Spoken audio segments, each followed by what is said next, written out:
Ælíðandaði mæti í kórinn, tapið 4-3 í fyrsta leik gegn Háka og svona hlýtur að vera svekkjandi niðurstaða. Já, auðvitað, en ég meina, við horfum á leikinn og lögum við svolítið upp bara að læsa á þeirra styrkleika bara, þú veist, þeir vilja sparka hún langt og allt það og við læstum svolítið, mér finnst það virka ágætlega, en bara þetta karaktersleikur í dag hjá okkur sérstaklega, við komum tilbaka á 2-0 stöðu og komumst yfir 3-2 tíma. Þannig, þú veist, maður er auðvitað svekktur en það er einn leikur eftir, gerum upp fyrir það. Það var ekkert bent til þess þegar Helgi flautaði til hálfleiks að við myndum fá 7 mörk í þetta. Þessi fyrir hálfleiku, þetta var bara þvæla í rauninni. Já, það var bara svona voða sló tempó en þú veist, bæði lið bara passív kannski en ég held að bæði lið voru bara að reyna bara aðlega steiknum, bara hægt og rólega. Lendir 2-0 undir sínir gríðarlega karakter. Hvað eru að hugsa í stöðunni 2-0? Bara voruð alltaf að fara að koma tilbaka?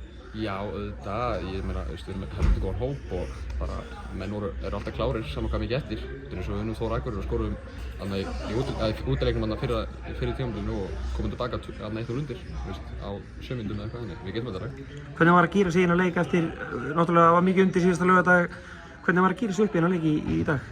Bara mjög vel sko, þetta er bara búið þósleikurinn skilur við bara markmið okkar var alltaf að komast upp, sá okkur það eru play-offs eða í svona úrslitaleik eins og móti Þór, þannig just menn voru auðvitað svekktir en við gýrum okkur bara vel upp og hittumst þarna eftir leikinn og spjöllum bara saman og losum þetta saman bara. Þú kemur inn á, byrjar á bekknum, kemur inn á greiðlega sterkt og skorar þarna 3 marki, lítur að vera ánægð með þínu innkomu? Já, auðvitað, ég bara, við erum búin að stilla þessu upp núna bara að maður sendirinn í sumar, við erum bara heldur rótering bara á okkur öllum og bara við reynum alltaf að gera okkar besta. Það er bara mjög sátt líka með frammistöðuna mína. Það er bara hálfleikur í EM-inu núna í heimaleikinn eftir og þið ætlið bara vinna þetta heima fyrir framan ykkar stuðningsfólk á sunnudaginn. Já, auðvitað og síðan bara stefnt á Laugardalsvelli, það er bara ekki flókið.